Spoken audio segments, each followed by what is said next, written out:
PM Modi आज करेंगे युवा केंद्रित योजनाओं का शुभारंभ। प्रधानमंत्री नरेंद्र मोदी देश भर के युवाओं के लिए 62,000 रुपए करोड़ से अधिक की कई नई विकास परियोजनाओं की शुरुआत करेंगे। इन परियोजनाओं का उद्देश्य शिक्षा, कौशल विकास और उद्यमिता के क्षेत्र में युवाओं को बढ़ावा देना है, जिसमें बिहार राज्य पर विशेष ध्यान होगा। गाजा प्लान पर हमास हुआ सहमत, इजरायली बंधकों को करेगा रिहा। ट्रंप के निर्देशों के बाद इजरायली सुरक्षा बलों ने गाजा सिटी में हमले रोक दिए हैं। हमास ट्रंप के गाजा प्लान के तहत सभी इजरायली बंधकों को रिहा करने पर सहमत हो गया है। कश्मीर के ऊंचाई वाले इलाकों में मौसम की पहली बर्फबारी हुई। उत्तरी कश्मीर के गुलमर्ग के अफरवत और दक्षिण में सिंथन टॉप में बर्फबारी दर्ज की गई है। मौसम विभाग ने रविवार से पश्चिमी विक्षोभ के जम्मू कश्मीर और आसपास के क्षेत्रों को प्रभावित करने की संभावना जताई है। बीजेपी की पटना में आज से 2 दिवसीय अहम बैठक होगी। बिहार में आगामी चुनावों के मद्देनजर पटना में बीजेपी की 2 दिवसीय बैठक होगी। इस बैठक में मुख्य रूप से सहयोगी दलों के साथ सीट शेयरिंग के मुद्दों पर चर्चा होने की उम्मीद है। गुजरात में भाजपा को आज मिलेगा नया प्रदेश अध्यक्ष। पार्टी संगठन में बदलाव के तहत आज गुजरात में भारतीय जनता पार्टी के नए प्रदेश अध्यक्ष का ऐलान होगा। गांधीनगर में इस महत्वपूर्ण घोषणा को अंतिम रूप दिया जाएगा। मुख्य चुनाव आयुक्त ज्ञानेश कुमार पटना पहुंचे। मुख्य चुनाव आयुक्त बिहार में आगामी विधानसभा चुनाव की तैयारियों की समीक्षा के लिए पटना पहुंचे हैं। वह अधिकारियों के साथ बैठक कर चुनावी तैयारियों का जायजा लेंगे। समाजवादी पार्टी का प्रतिनिधिमंडल आज बरेली जाएगा। बरेली में हुई हिंसा के बाद मौजूदा स्थिति का जायजा लेने के लिए समाजवादी पार्टी के नेताओं का एक प्रतिनिधिमंडल आज वहां जाएगा। इस दौरान कानून व्यवस्था बनाए रखने के लिए प्रशासन अलर्ट मोड पर है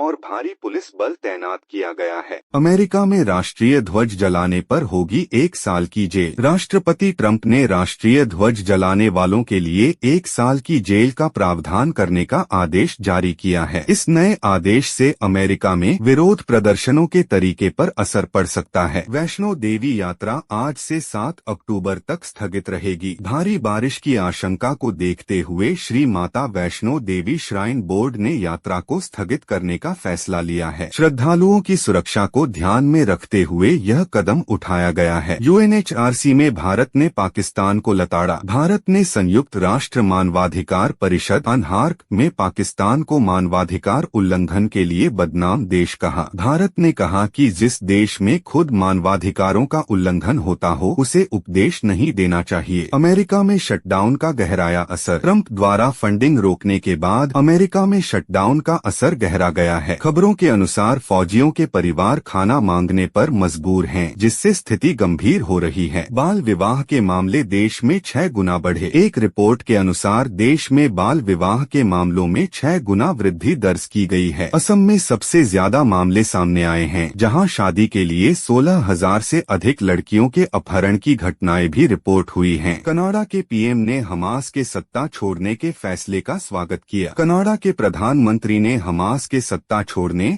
और बंधकों को रिहा करने के फैसले का स्वागत किया है। उन्होंने इस कदम को शांति की दिशा में एक सकारात्मक पहल बताया। भारत और कनाडा ने सुरक्षा सहयोग बढ़ाने का निर्णय लिया। हालिया तनाव के बाद भारत और कनाडा ने अपने द्विपक्षीय सुरक्षा सहयोग को बढ़ाने का फैसला किया है। दोनों देशों के विदेश मंत्रालयों ने इस संबंध में एक संयुक्त बयान जारी किया है। गाजियाबाद में दारोगा पर रेप और गर्भपात का आरोप। गाजियाबाद में एक दारोगा के खिलाफ रेप और जबरन गर्भपात कराने का गंभीर आरोप लगा है। कोर्ट के आदेश पर पुलिस ने आरोपी दारोगा के खिलाफ एफआईआर दर्ज कर ली है।